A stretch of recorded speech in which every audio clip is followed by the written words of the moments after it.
t'es pas resté là. Tu vas rester là.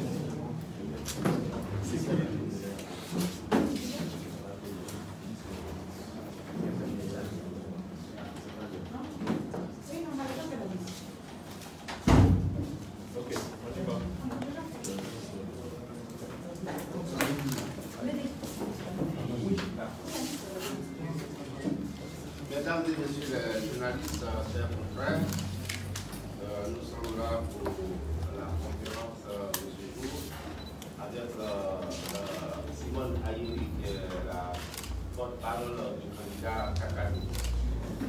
Le frère de Sou va d'abord nous avons vous avez la parole.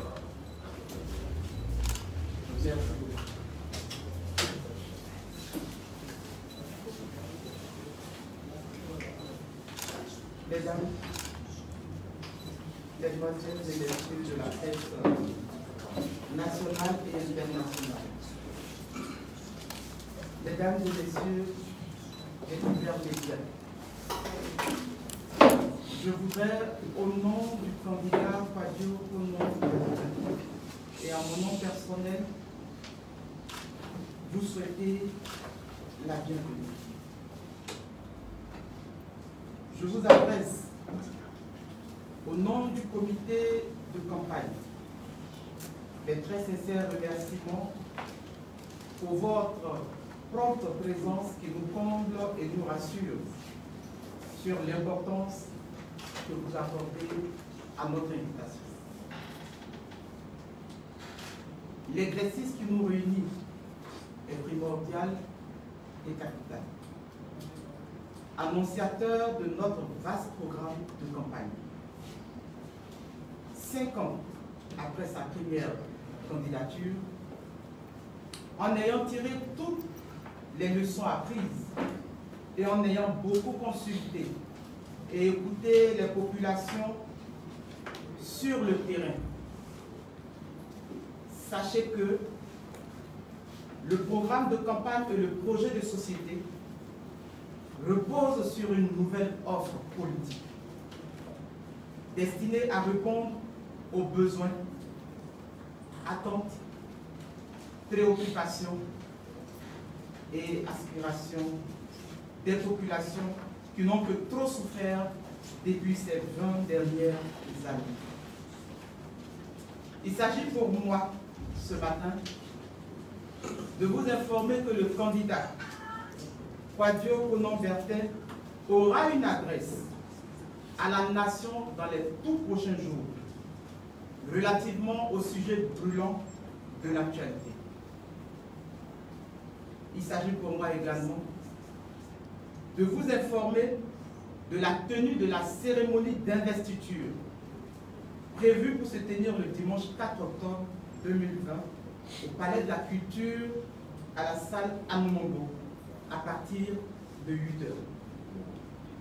Ce sont ces principales informations que je tenais à mettre à votre disposition et je reste ouverte à vos questions. Je vous remercie.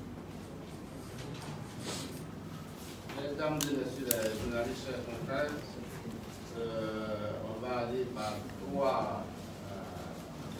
une liste de 3 personnes pour la questionnaire si vous le souhaitez. Vous définissez vos organes et puis maintenant. Oui, Stéphane Betty, agence de presse panafricaine, APP. APP.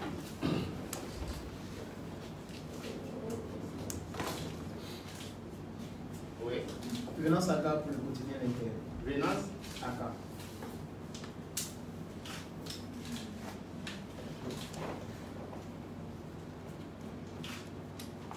Inter. Oui.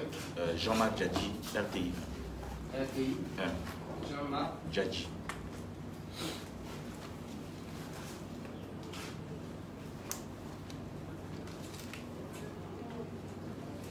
D'accord. On va commencer par Stéphane, APP. Merci, Madame la porte-parole. Je suis Stéphane Béti de l'agence de presse panafricaine. L'opposition a lancé tout dernièrement un appel au boycott à toute la nation, c'est-à-dire est-ce que votre candidat compte aller à cette élection, vu que vous préparez déjà son investiture? Est-ce qu'on peut retenir que le candidat KKB ira à la prochaine élection présidentielle avec tout ce qui est en cours, voilà, tout ce que l'opposition reproche, notamment le code électoral? Merci. Vénus, Aga. Je cède ma place. Vous êtes, Il a déjà, c'est la question sur la D'accord, en fonction de la réponse, peut-être votre question. Jean-Marc, RTI. Oui, la question que j'ai posée hier, M. Mohamed Ibn Chambas, représentant des Nations Unies, du secrétaire général des Nations Unies pour l'Afrique de l'Ouest et le Sahel, a rencontré le Conseil constitutionnel. Quelle est la position actuellement du candidat KKB face à la République du représentant? Bien. Je voudrais vous remercier, M. Petit Stéphane, M. Agar Venance et M. Chambas de la RPI. Vos questions font partie des questions brûlantes de l'actualité pour lesquelles j'ai tantôt dit que le candidat allait avoir une adresse à la nation. Néanmoins, je pourrais ébaucher un début de réponse en vous disant que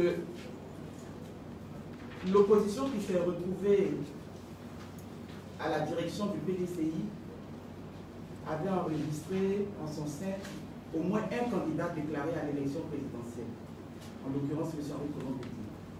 Il se trouve qu'en tant que candidat, il a été investi par son parti.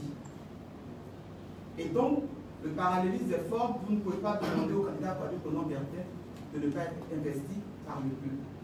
S'il y a une élection en Côte d'Ivoire, il y aura élection pour tout le monde. S'il n'y a pas d'élection en Côte d'Ivoire, il n'y aura pas d'élection pour tout le monde. Pour l'heure, nous allons à l'investiture. Voici ce que je peux dire sur la première question.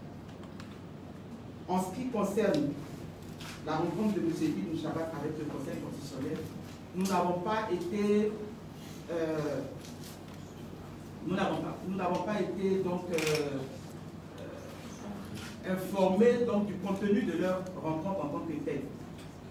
Cependant, en tout état de cause, je dois vous informer, vous annoncer que M. Ibn Chambas sera ici même le jeudi prochain à sa demande. À l'issue de cette rencontre, vous saurez la position de notre équipe politique. Merci. D'autres journalistes, oui. C'est le deuxième cours. Hein. Henri Kwasi. Henri Kwasi de... Je n'entends pas. Bonne gouvernance info. Bonne gouvernance info. Bonne gouvernance. Madame, les candidats ne sont pas candidats, les partis politiques ne sont pas candidats, ils sont à la CEI. Vous êtes candidat? Non, je prends 3 personnes et puis nous la. Oui. Oui. Eddie Bibi de l'Infondon. Eddie Bibi.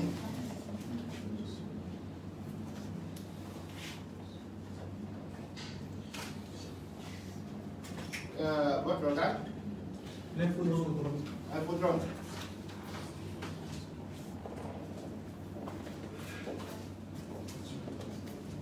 Troisième. C'est bon? Il y a 2 sur la liste. Moïse Yao. Moïse Yao. Oui. Votre organe? Afrique Soir. Afrique Soir. Oui, monsieur Henri Henri Kwasi. Kwasi. Madame Sekrewa, Oui, si vous n'articulez pas, j'aurai du mal à dire pour ça. vous êtes candidat, vous n'êtes pas à la CEI. il y a des partis politiques qui ne sont pas candidats qui sont à la CENI. On demande de répondre à celui qui a la position dessus. Les candidats avec pas la CENI, pourtant il y a des partis qui ne sont pas candidats qui sont à la CENI. Il y a quand même pas pour demander, vous, qu'est-ce que vous comptez faire? Vous demandez aussi de répondre à la CENI. D'accord. Et Didi? Oui, moi j'ai une question, c'est quels sont les axes principaux? Ma question c'est quels sont les axes principaux du projet de société de M. Kakabé? D'accord. Monsieur Moïse Garo? Alors, Infodrame? non, pas Infodrame, Afrique-Soir. Afrique-Soir, vous posez un peu. Bon, alors, moi, je vous ai pris en cours et certainement, il ne s'est pas si ma question a été déjà posée. Et, bon, d'abord, j'ai une préoccupation, c'est de savoir si le candidat Kakabé ira aux élections. Dans un premier temps, il sait pourquoi il pose cette question. Et si oui, qu'est-ce qu'il pense, puisque moi je l'ai beaucoup écouté sur les médias, qu'est-ce qu'il pense de la validation, comment on appelle ça, de l'éligibilité du président actuel à cette élection? Merci.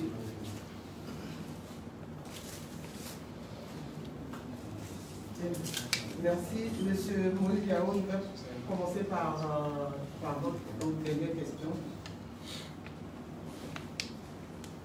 La question de l'éligibilité de M. Ouattara, quel que soit ce que nous en pensons, le Conseil constitutionnel s'est prononcé. Donc, il n'y a aucune raison en termes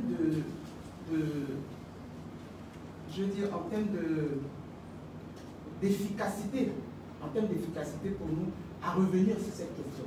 C'est une question qui avait été mise au tapis des citoyens ivoiriens, ont même écrit au Conseil constitutionnel. Elle a tranché.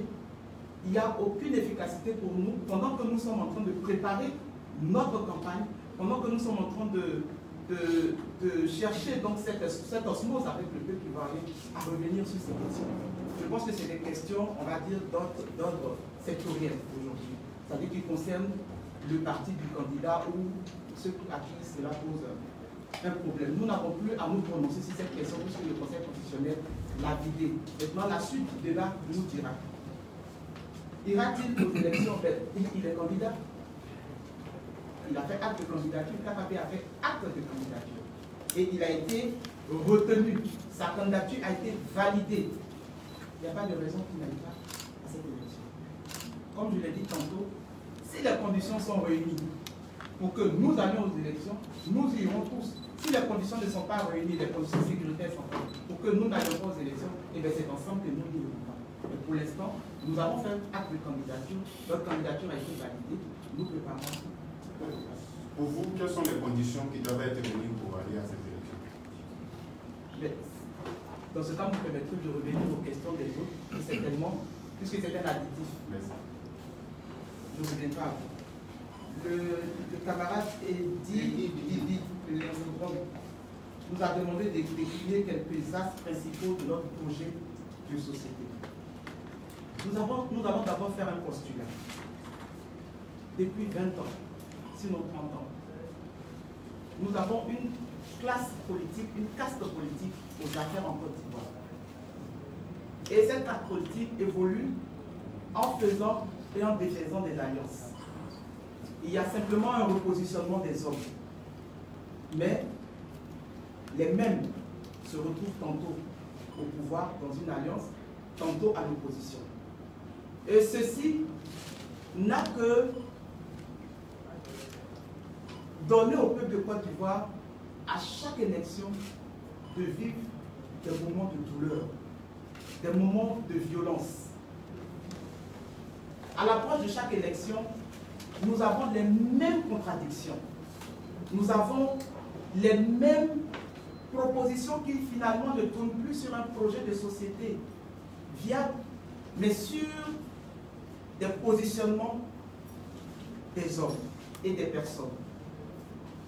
Nous disons, nous, que nous voulons proposer à la Côte d'Ivoire un nouveau projet de société qui mette l'homme ivoirien au centre du débat, pour son bonheur, pour son bien-être, pour son émancipation. Nous proposons une approche participative de la démocratie. Parce que, et votre question, elle est bienvenue, la démocratie telle que nous l'avons vécue jusqu'à présent, c'est une démocratie assise sur les institutions. Or, ces institutions sont faites par les hommes, et donc si c'est dans leur intérêt, ces institutions seront affaiblies. Si nous donnons l'occasion aux Ivoiriens d'être au cœur du débat, d'être la force politique contraignante de contrôle, de participation, de suivi de sa volonté intrinsèque, vous comprendrez que le gouvernant n'en fera plus à sa tête, mais il agira dans l'intérêt de l'Ivoire. Donc le projet de société est essentiellement basé sur une démocratie participative. De telle sorte que ceux qui détiennent le pouvoir ne l'exercent pas de façon autoritaire, mais que le pouvoir soit d'abord séquencé ouvertement, de sorte que les différents compartiments de ce pouvoir-là, l'exécutif, le judiciaire et vous bien sûr la presse, que tous ces pouvoirs-là soient séparés. Mais aujourd'hui, nous appelons l'avènement d'un autre pouvoir, le pouvoir du peuple, qui aurait dû supplanter tout cela. Nous appelons donc à l'expression du peuple dans ce jeu démocratique, où l'homme ivoirien aura toujours un espace pour exprimer sa volonté et pour interpeller les gouvernants et pour demander des comptes à celui qui aura exercé une fonction. Je n'en dirai pas plus. Le projet sera à votre disposition. Moïse Yao, la plus soir.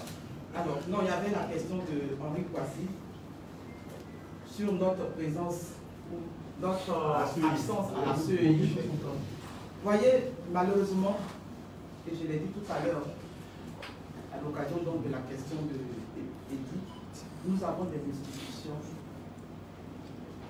quelque peu défaillantes parce que les uns et les autres ne jouent pas leur rôle.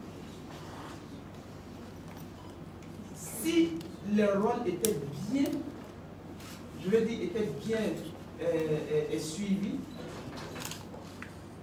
nous aurions dû, à l'entame de chaque élection, avoir confiance dans notre processus, notre propre processus électoral. Mais aujourd'hui, cette insuffisance nous fait constater que vous pouvez être candidat et puis certes ne pas être à la CEI centrale. Et malheureusement, les élections passées font que les Ivoiriens doutent de ce processus. Il revient à la CEI de ne pas confirmer ces doutes-là.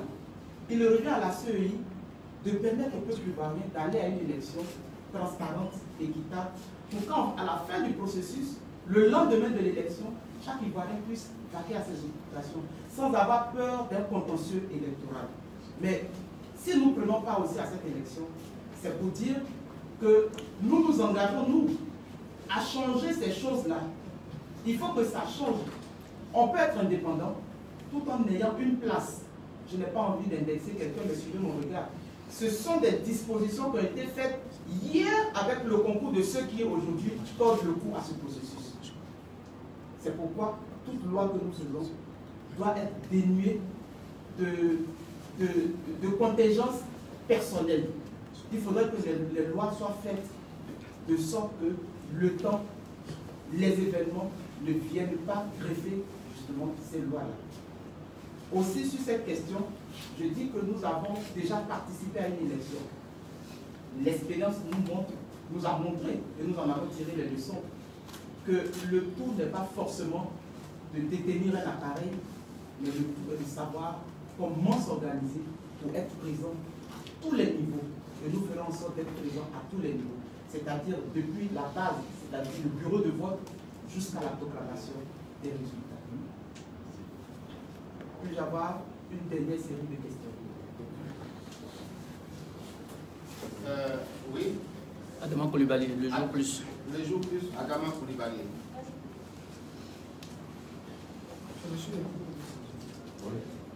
Oui. Stéphane Betty, ATP. Stéphane, j'ai déjà passé, tu veux encore une question? Une dernière question. Erika. Le jour plus, peut-être avant, excusez-moi le nom. Adama Coulibaly. Adama Coulibaly.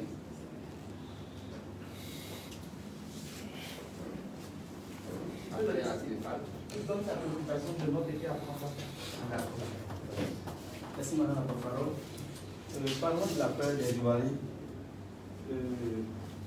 Que pensez-vous, quel commentaire pouvez-vous faire à propos de l'appel à la désobéissance civile de Bédié et lancé par Bédié et Sorogero?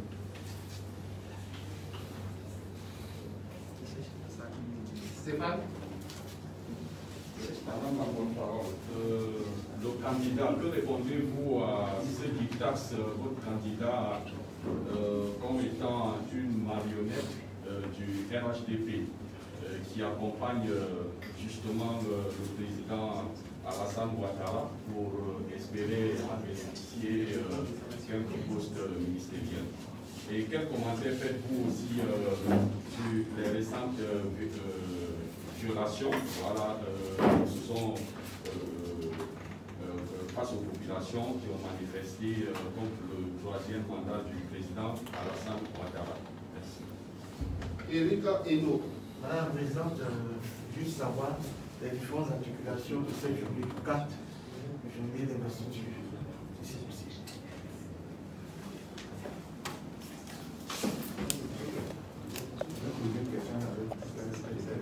Oui, mais. Alors, oui, s'il vous plaît. Monsieur Adama Coulibaly nous demande de nous prononcer sur la peur des Ivoiriens, sur l'appel à la désobéissance. Nous estimons que cette question est la question de monsieur Béti concernant l'appel à la désobéissance a un lien. Donc nous avons essayé de donner une réponse à ces deux questions. Le candidat Kwadjo Konan-Bertin condamne avec la dernière énergie toute violence à l'endroit de la population. Le candidat Kwadjo Konan-Bertin a déjà fait montre par le passé de son esprit de paix, d'homme de dialogue, qui a toujours privilégié le dialogue et les échanges. Le peuple souverain qui a le droit de manifester, nous estimons que toute manifestation peut être encadrée. Et donc ces violences-là, nous les condamnons depuis d'abord. Cependant, ce qui concerne l'appel à la désobéissance, nous marquons notre réserve, en ce sens que les personnes qui composent cette plateforme, parmi ces personnes-là, nous ne pourrons pas nous montrer solidaires de personnes qui hier ont meurtri ce même peuple. Nous estimons que toute situation politique, quelle qu'elle soit, doit se négocier dans le dialogue.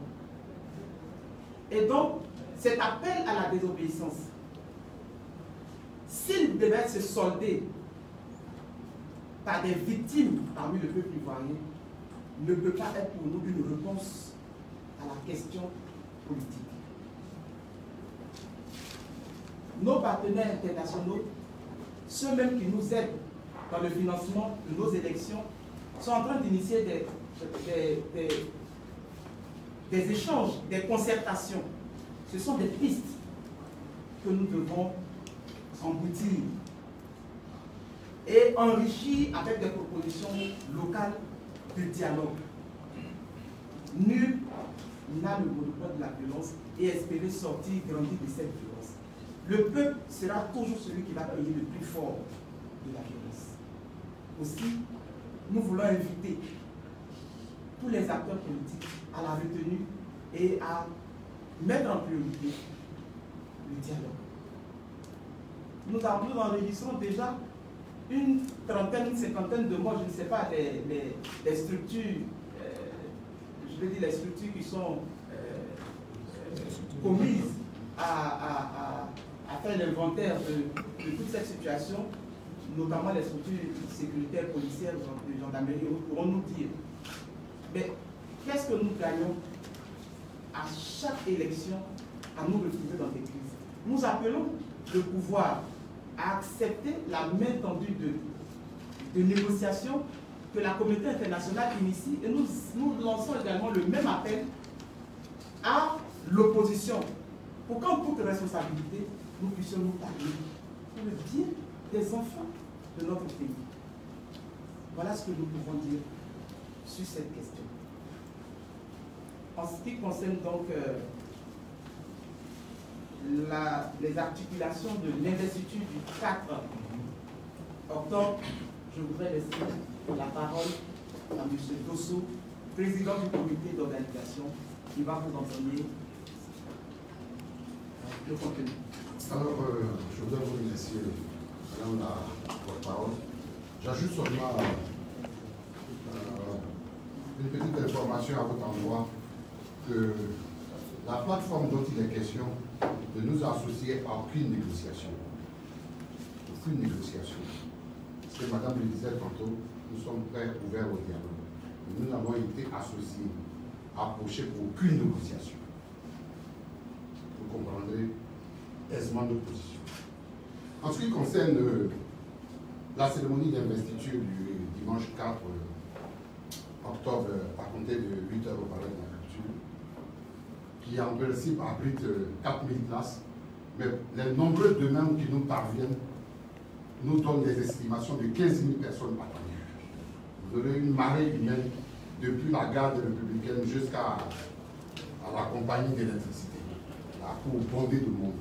Donc nous sommes en train de regarder les dispositions de sécurité. Deuxièmement, vous avez les articulations suivantes. Dès 8 h jusqu'à 10 h 30, vous aurez l'ambiance publique que tout le monde connaît. Vous aurez les artistes, vous aurez le show comme les gens viennent. Pour monter à bloc la salle. N'oubliez pas que nous sommes à une manifestation politique, il faut galvaniser nos supporters, nos adhérents, ceux qui viendront soutenir le candidat. Et puis dès 10 h 30, vous aurez l'arrivée triomphale du candidat, mais à la version américaine. C'est-à-dire, pour la première fois, vous verrez un candidat avec toute sa famille. Pour nous, dans notre esprit, si vous confiez la République à notre candidat, demain, si quelque chose arrivait, on ne sait jamais, vous saurez à qui vous adresser. Nous, on investit à l'américaine. Toute sa famille, pour la première fois, vous aurez l'exclusivité de voir la famille Kagame au compris. Il vous adressera un message. Et il y a un comité constitué de différentes générations et de populations de Côte d'Ivoire qui investira le candidat. Mais à l'américaine, pas comme nos doyens, chaises traditionnelles, fauteuils traditionnels. Non, nous sert à l'américaine, vous verrez. Et il y aura une adresse très forte pour vous. Vous saurez qui est Kagame dans toutes ces dimensions. Alors nous nous demandons naturellement de nous accompagner à cet événement et nous prions les populations de venir. Sur 4 candidats aujourd'hui, chacun s'est investi avant que le Conseil constitutionnel décide. Alors nous avons respecté les normes. Aujourd'hui, nous sommes autorisés à compétir, donc nous partons à l'investiture de notre candidat. Voilà ce que je voulais vous dire, Madame la porte-parole. Ok, mesdames et messieurs les journalistes. Ah non, elle a répondu avec. Il faut dire que vous n'êtes pas satisfait. Vous n'avez attendre que le candidat, certainement. Si vous estimez que peut-être vous n'êtes pas satisfait. Mais nous informons que le candidat aussi a un petit message à votre endroit ce soir, même à 20 h sur une chaîne. 20h10. Voilà. C'est bon? Donc on va. Parce que j'ai posé une question qui est bien précise, la question est bien fermée. Bon, reprenez la question alors si elle peut. Souffrez qu'un adage nous dise que l'eau qui sort des bronchites du poisson est de la plus fraîche. Cher ami, c'est bon, vous voulez reposer la question? C'est à